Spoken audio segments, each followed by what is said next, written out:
Gente, analisando cada um dos componentes da membrana de maneira mais detalhada, de maneira mais carinhosa agora, né? Primeiro dos componentes, nós temos lá os lipídios de membrana. E quem são os lipídios de membrana? Basicamente dois conjuntos, o mais importante deles, os fosfolipídios.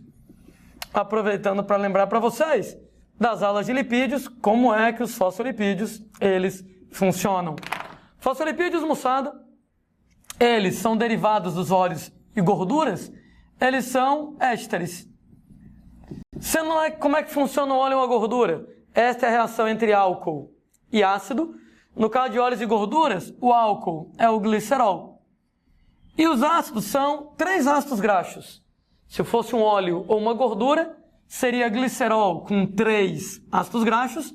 Mas no caso dos fosfolipídios, eu vou pegar 2 ácidos graxos e o terceiro ácido graxo ele é substituído por um ácido fosfórico. Então, óleos e gorduras é glicerol e 3 ácidos graxos. Fosfolipídios, ao invés de pegar 3 ácidos graxos, eu pego 2 e um deles é substituído pelo ácido fosfórico. Vamos lembrar como é que é essa estrutura química? Glicerol, né? Quimicamente falando, ele é o propano triol, 3 carbonos, 3 hidroxilas, e um ácido graxo, ele é um ácido carboxílico, C-O, OH, de cadeia hidrocarbonada longa. Você tem lá C-O, OH, cadeia hidrocarbonada longa. Se fosse um óleo ou uma gordura, eu pegaria 3 ácidos graxos. No caso dos fosfolipídios, o terceiro é trocado por um ácido fosfórico. Eu faço 3 reações de esterificação. Sai o hidrogênio, sai o OH, ligo o carbono ao oxigênio. Sai o hidrogênio, sai o OH, ligo o carbono ao oxigênio. E eu faço um éster entre esse grupo álcool e o ácido fosfórico apenas. Eu vou colocar lá para cima o resultado da esterificação e fica OPO3 2-. Eu aproveito para lembrar por que a gente desenha um fosfolipídio como uma bolinha com 2 perninhas. Por que são 2 perninhas? E não 3, e não 4, e não 1? No caso, a bolinha é o grupo fosfato, né, gente? Então a bolinha é o grupo fosfato, sendo que a bolinha é chamada cabeça. Ora, como o fosfato é eletricamente carregado, a cabeça é polar, ou usando o nome fresco que se usa em química, é hidrofílico, nesse caso, moçada, amigo da água, porque a água também é polar. Por que a gente desenha 2 perninhas? Ora, uma perninha, 2 perninhas. A propósito, né? A gente vai ter então que as perninhas são os 2 radicais derivados de ácidos graxos, que a gente chama de radicais acilas. A propósito, né? A ligação entre carbono e hidrogênio, ela é praticamente apolar, de modo que as 2 perninhas são a cauda apolar da molécula. Ou, colocando outro nome, hidrofóbica, né? Fobia, medo. Tem medo da água, tem aversão à água, não gosta da água, porque a água é polar e ela é apolar aqui nesse caso. Sendo, gente, que é uma molécula que ela é polar e apolar ao mesmo tempo, eu vou dizer que ela é anfipática. Uma molécula que é hidrofílica e hidrofóbica simultaneamente, eu vou dizer que ela é anfifílica. Então a gente pode utilizar essa nomenclatura para descrever o lance lá dos fosfolipídios. E esse lance de ser anfipática, anfifílica, justifica uma coisa muito importante. Por que a membrana plasmática ela é uma bicamada lipídica e não uma monocamada? E não uma tricamada? Por que tem que ser uma bicamada? Tem que ser 2 camadas. Ora, vamos analisar? Suponha que a membrana fosse uma monocamada de fosfolipídios. Ora, se a membrana fosse uma monocamada, tá aqui, gente, a membrana. Bom, eu lembro que o meio intracelular, principal componente da célula, é água. E no meio extracelular, toda célula tem que estar em ambientes hidratados, o principal componente é a água. E daí? E daí, gente, que a água é polar. E a cabeça do fosfolipídio também é polar. Polar com polar se dá super bem. A água aqui embaixo é polar, mas, moçada, a cauda do fosfolipídio é apolar. Mais do que isso, ela é hidrofóbica.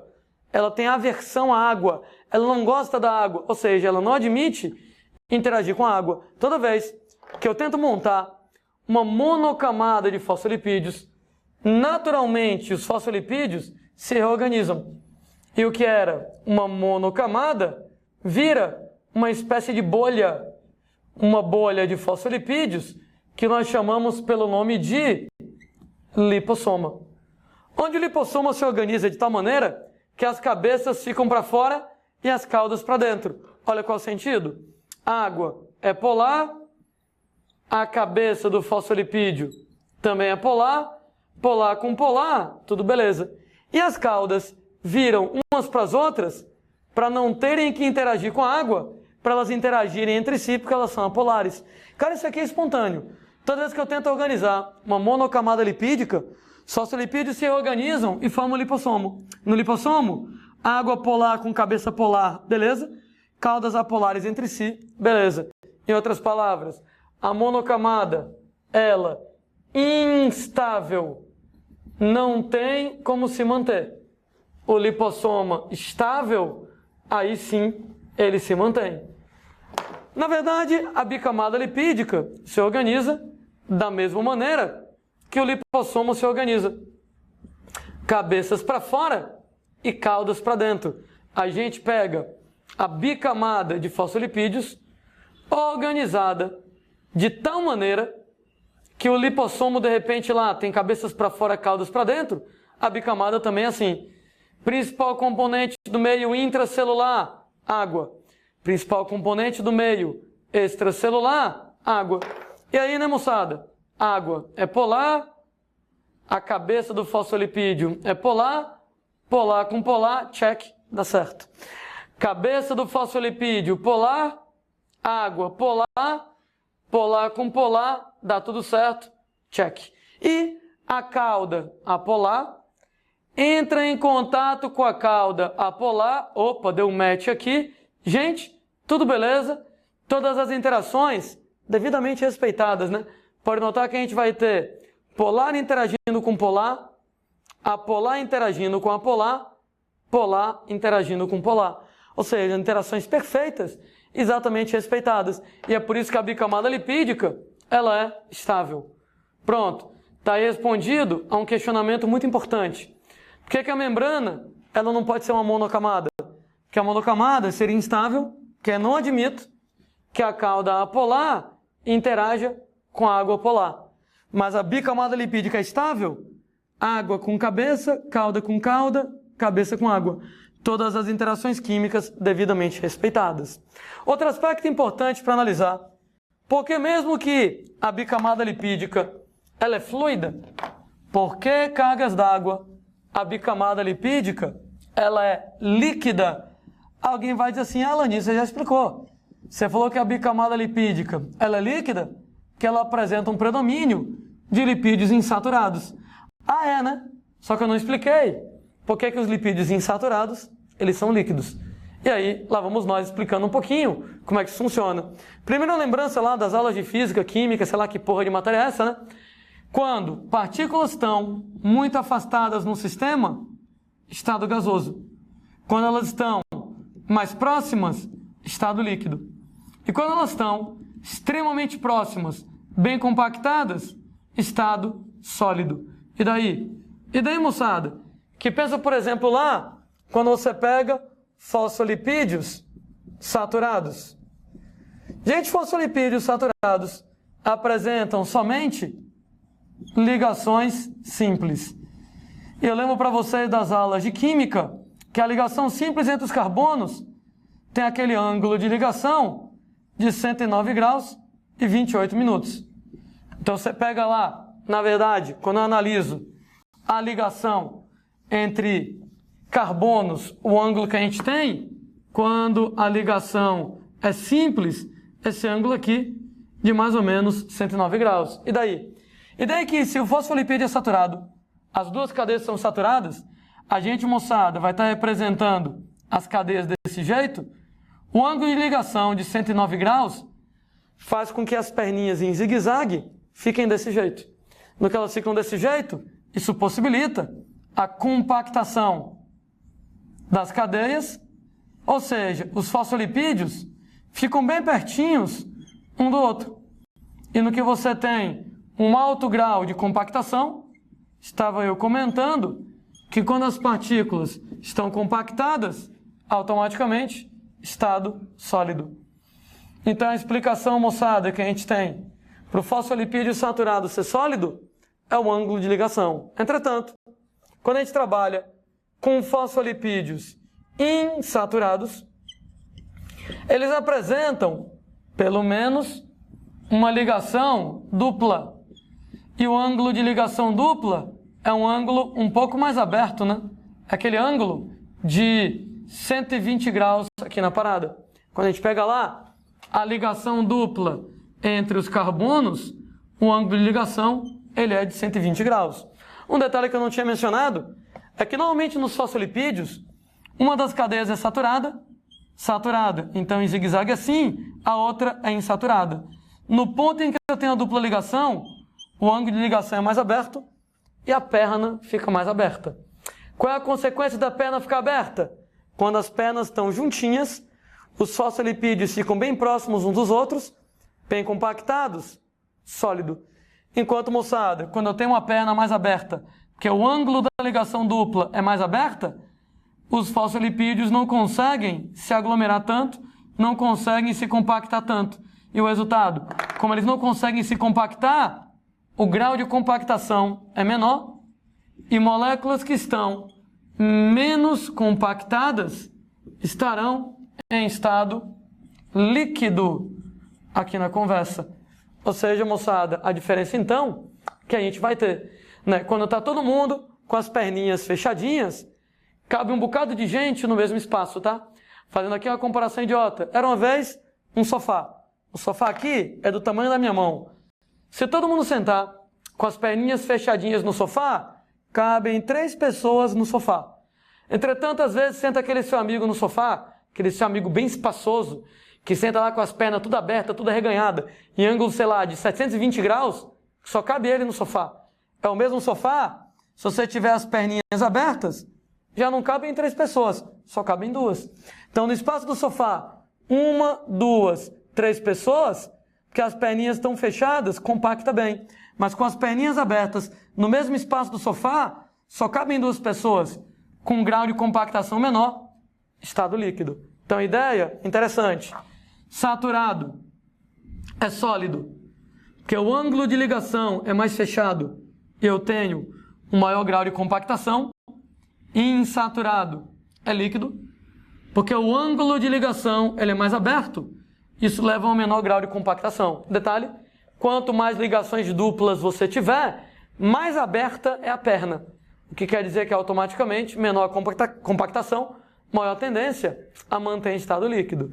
Nota que eu estou falando até agora somente dos fosfolipídios, mas eles não são os únicos lipídios que a gente tem na membrana.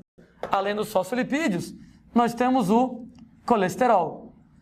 É bom lembrar, moçada, que o colesterol ele não acontece em plantas. A gente falando lá de lipídios 500 vezes, né? Não há colesterol em vegetais, colesterol somente em animais e em protozoários, sendo que o colesterol, ele aumenta a estabilidade da membrana, então ele aumenta a estabilidade da membrana celular e ele ajuda a regular o grau de fluidez. Sendo que, dependendo lá da concentração de colesterol, pode aumentar ou pode diminuir a fluidez. Normalmente ele contribui para manter a fluidez elevada, para manter a membrana líquida. Mas em algumas situações, de acordo com a quantidade de colesterol, a gente pode diminuir essa fluidez, né? Então, deixa a membrana estável, em outras palavras, evita que a membrana se quebre, regula a fluidez da membrana. Sendo mostrado que como não tem colesterol em células vegetais, no lugar do colesterol, nós vamos ter ergosterol. O ergosterol, ele acontece em plantas, ele acontece em algas, ele acontece em fungos, e o ergosterol, ele vai lá e substitui o colesterol nessas criaturas. Ou seja, ele tem as mesmas funções do colesterol, estabilidade e fluidez. Inclusive, para quem não lembra, o ergosterol, ele vai ser uma das formas da vitamina D, né? Então você tem, moçada, lá ergosterol, uma das formas da vitamina D, né? Em plantas, algas e fungos, substitui o colesterol, aumentando a estabilidade e regulando a fluidez. A gente falou do primeiro componente, lipídios. Segundo componente, proteínas. Quando a gente fala para vocês nas proteínas de membrana, a gente vai ter dois tipos básicos de proteína, desenhando novamente a membrana. Bicamada de fosfolipídios. Algumas proteínas atravessam completamente a bicamada, ponta a ponta. Algumas proteínas estão parcialmente mergulhadas na bicamada e algumas proteínas não estão mergulhadas na bicamada lipídica. E aí a gente pode chegar a discutir com vocês sobre os tipos de proteína. Dois tipos aí para discutir com vocês. Proteínas, moçada, número 1, elas podem ser intrínsecas ou integrais. Quando eu falar para vocês que a proteína é intrínseca ou integral, quer dizer, moçada, intrínseca entra dentro da bicamada. Integral, inteiramente mergulhada na bicamada lipídica. Então ela está inteiramente mergulhada no interior da bicamada.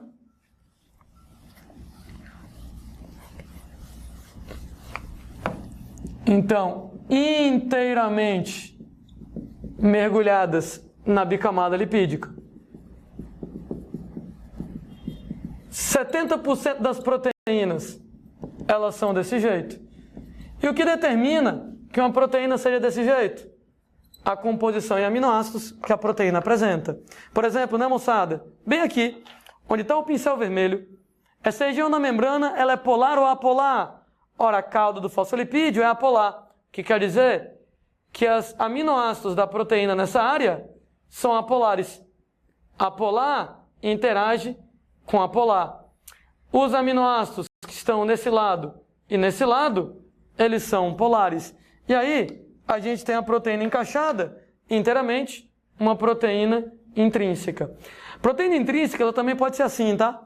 Ela fica lá com um lado apolar e com o outro lado polar. Mas notem que ela está inteiramente mergulhada na bicamada lipídica também.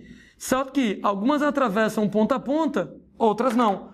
Assim, né? Na legenda, A, aminoácido apolar, P, aminoácido polar.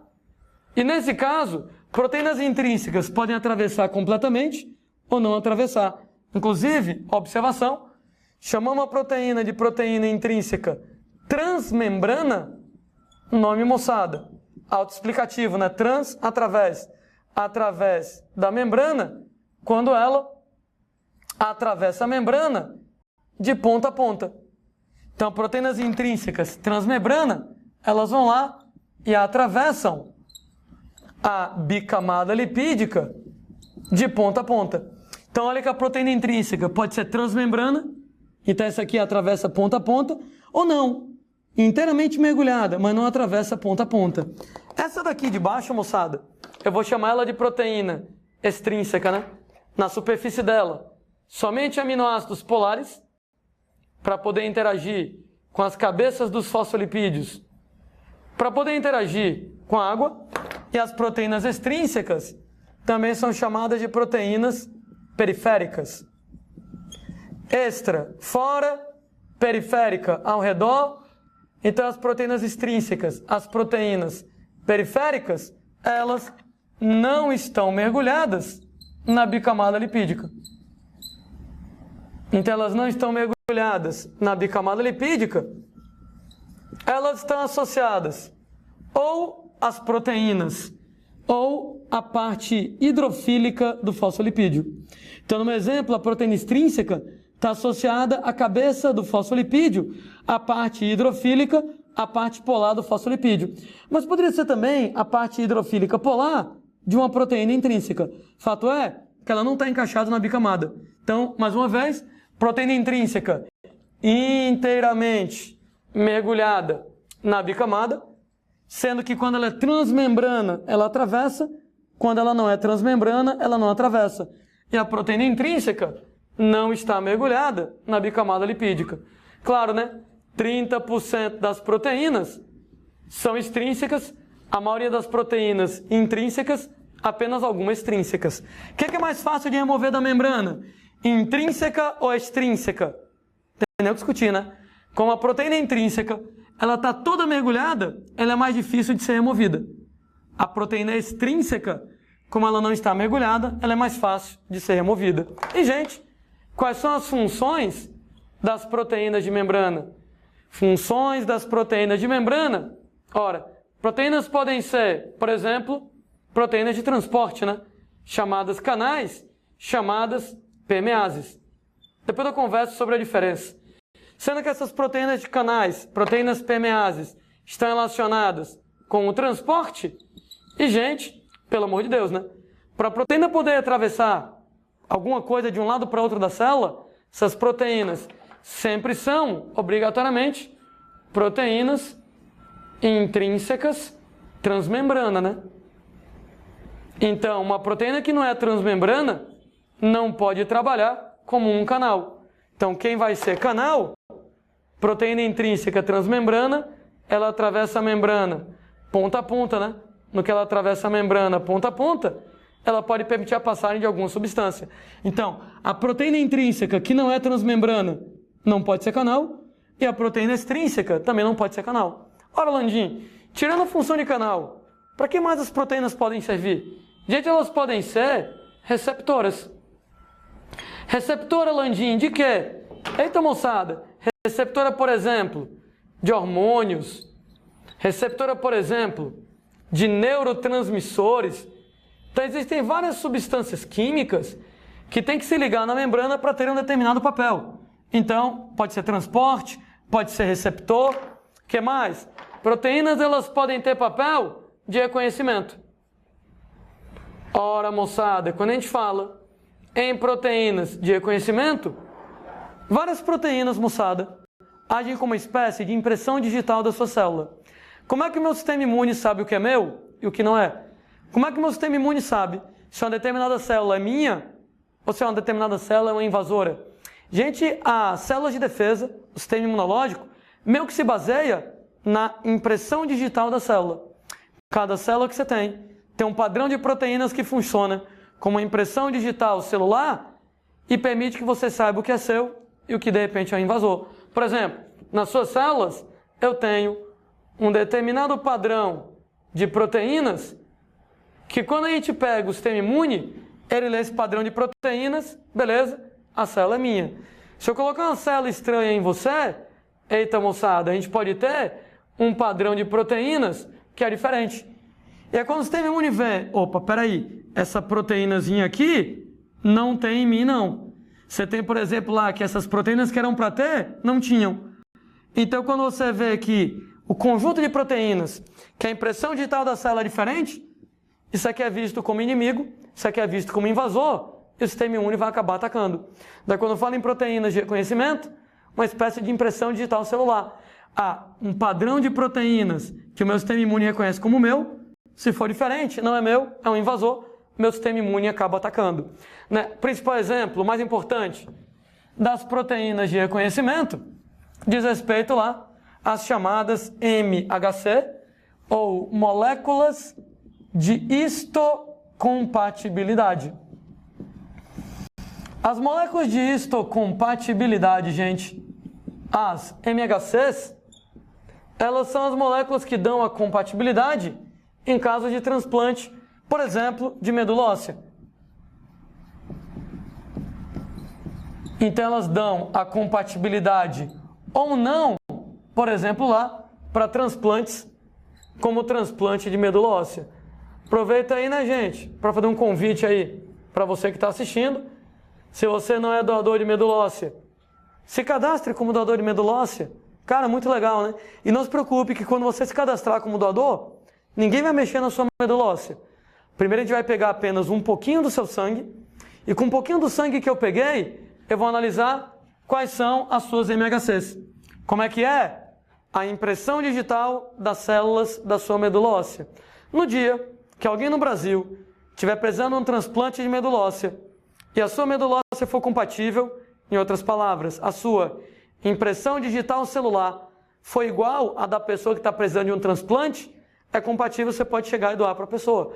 Vão te procurar para ver se você realmente quer doar a medula óssea. Então, é como se fosse, repito eu, uma impressão digital da célula. Você tem um determinado padrão de proteínas, de MHC, que pode ser parecido com alguma outra pessoa. Se essa pessoa estiver precisando de um transplante de medula óssea, se a impressão digital for semelhante, você pode ser doador para essa pessoa. Né? Último componente que nós temos em relação à membrana, falei de lipídios, proteínas e agora açúcares. Peraí, Landim, tem açúcar na membrana? Tem. Esses açúcares, eles são oligosacarídeos. Para quem não lembra, moléculas de carboidrato formado por de 2 a 10 monossacarídeos. Esses oligosacarídeos estão associados a lipídios ou proteínas, formando, respectivamente, glicolipídios ou glicoproteínas, ou seja, açúcar com lipídio ou açúcar com proteína. Isso aqui é encontrado na face externa da bicamada lipídica da membrana celular de células animais. Eita caramba, notem que planta não tem isso aqui que eu estou falando, tá? Então esse aqui que eu estou falando é só em células animais. Isso aqui tudo tem um nome. Essa camada de açúcares associados a lipídios, açúcares associados a proteínas, na face externa da bicamada lipídica da membrana de células animais, o nome disso, moçada, é glicocálix ou glicocálice. Então, glicocálix ou glicocálix é uma camada de açúcares por fora da membrana. E, gente, para que serve o tal do glicocálix? Para que serve o tal do glicocálice em relação à membrana? Beleza, né? Funções que o glicocálix tem. Sim, né? Primeiro, deixa eu mostrar para vocês como é que é o glicocálix, né? Pela primeira vez eu desenho a membrana inteira, né? Com direito lá a todos os seus componentes. Então nós temos a bicamada de fosfolipídios e proteínas intrínsecas transmembrana e proteínas intrínsecas que não são transmembrana e proteínas que são extrínsecas e do lado de fora cadeias curtas de açúcares associadas tanto aos lipídios como associados às proteínas. Glicolipídios, glicoproteínas lá na membrana. E, moçada, essa camada de açúcares que nós temos chama de glicocálix. O glicocálix, ele torna a membrana celular assimétrico. O que eu vou dizer? Que ele torna a membrana assimétrica. Gente, porque ele é encontrado somente na face externa. Daí, dica interessante, né? Se alguém desenhar ou colocar uma fotografia da membrana para você, como é que eu sei que é um lado de dentro e que é um lado de fora? Simples. O lado de fora é o lado com glicocálix. Então a membrana não é simétrica. Existe uma diferença entre o lado de dentro e o lado de fora? O lado de fora tem glicocálix, o lado de dentro não tem. Inclusive, como eu estava dizendo, quais são as funções do glicocálix? Basicamente funções como proteção mecânica, funções como, por exemplo, adesão entre células vizinhas. É interessante isso aqui, né? Nós temos lá que duas células podem se conectar através do glicocálix. Então, o glicocálix ele funciona como uma espécie de cola entre células. E o glicocálix também está relacionado com o papel de reconhecimento.